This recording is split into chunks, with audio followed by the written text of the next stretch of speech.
Hello everyone, welcome back to the channel. This morning I'm shooting around the beautiful village of Corfe in Dorset. As you can see, the magical castle behind me is a place that draws in so many landscape photographers, especially on those misty mornings. You want to be stood on that hill behind. Morning.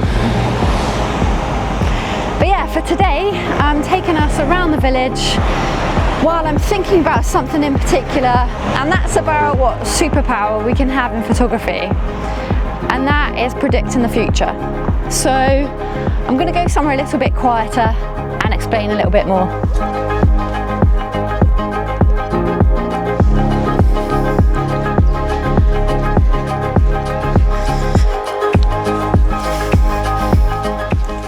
So what am I talking about, having a superpower and predicting the future? Well, I was asked recently when I wrote a feature about myself, if I could have a superpower, what would it be? And for me, it was having an innate connection with the conditions and the weather and being able to call upon any conditions I wanted. So if I wanted great light, I could make it happen, or storms or rainbows or fog, whatever it may be, that I decided would be my superpower. And I don't know if you guys have ever thought about that before, like, what would your superpower be in photography? Like I say, mine would be to call in the conditions that I wanted. It also got me thinking in terms of realistic photography, what could be our superpower? And for me, I think it's being able to predict when something's about to happen. So, predicting the future. So photography is definitely all about timing, right? But it's not just about timing in that particular moment. It's about seeing a scene and thinking, what could happen next? Is somebody going to walk into that scene? Is a car going to drive into that scene? What's going to happen that's going to make this photo even better? So yeah, not just about reacting to the moment, but predicting the future. So it's mostly about being fully aware and present in your surroundings and knowing what could unfold. And when I say being fully aware of your surroundings, you know, you're not just looking, you're listening, you're reading what's around, what could happen, and really like stepping into thinking maybe like 20-30 seconds ahead what could potentially happen. So once you've got that great composition, it's almost like you don't hit the shutter immediately.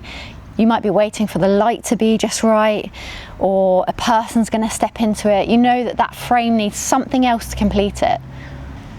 So how do we learn how to do this? It's not a mystical talent at all. It's just being fully present, like I say, and just being aware of your surroundings, what could potentially happen. And the more you shoot like this, the more you recognise patterns. And slowly it becomes second nature.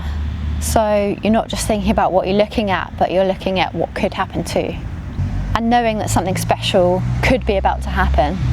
So it could be that a clean landscape is completely empty and you're waiting for a person to step through it, the light hits and creates beautiful silhouettes in the landscape. It could be something like that, or waiting for the gulls to fly overhead.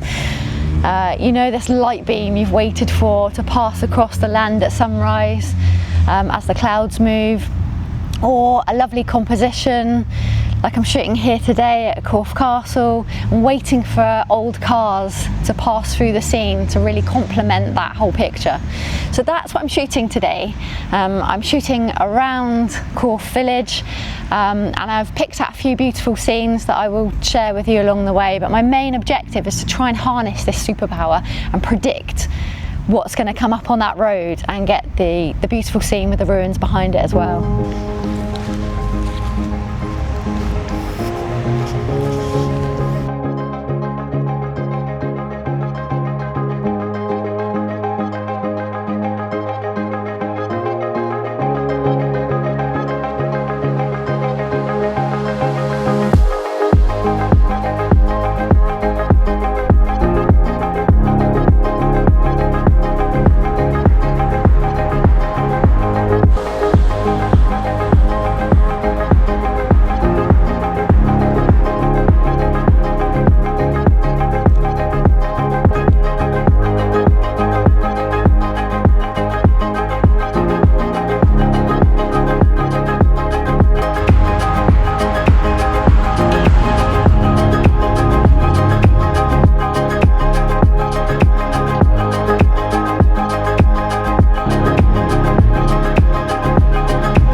So there we go, I got a couple of shots with some cool cars in, so that was my aim.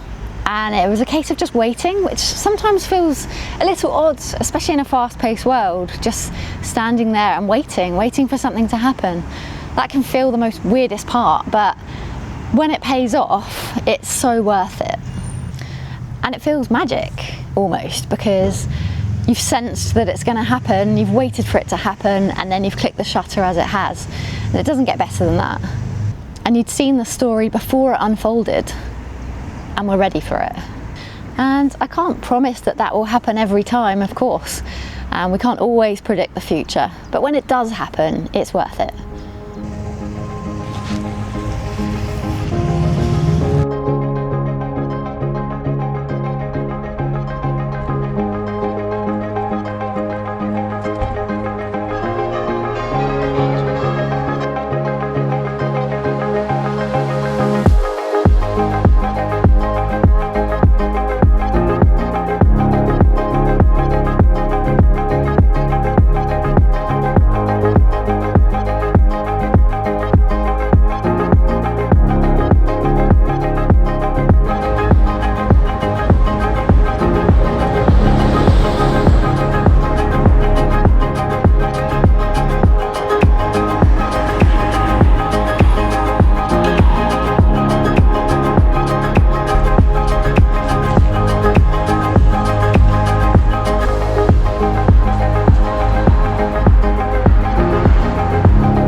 So yeah, as you will have seen, that's been a lot of waiting around, but I knew the shot that I wanted, and I knew that if I waited there long enough, it would happen.